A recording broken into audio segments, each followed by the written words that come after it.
Hello everyone, and welcome. Have you ever wondered how scientists can tell exactly what elements are in a water sample, a piece of metal, or even a distant star? One of the most powerful ways is a technique called Atomic Emission Spectroscopy, or AES. Today, we're going to break down the simple principle behind this amazing chemical fingerprinting tool. The entire process can be understood by looking at the name itself. First is the atomic part. To analyze a sample, we first need to break it down into its fundamental building blocks, individual atoms.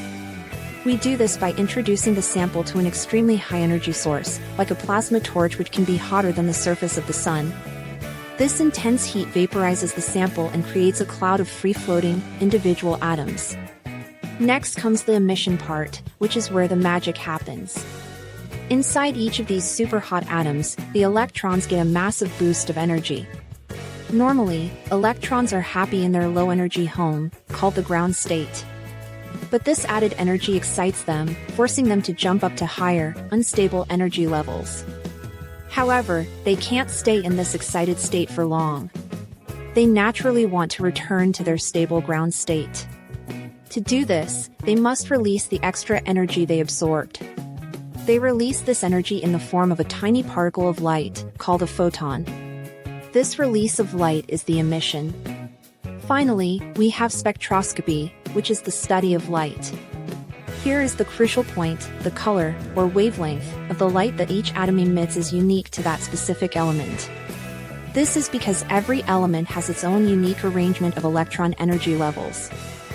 Think of it like an atomic fingerprint.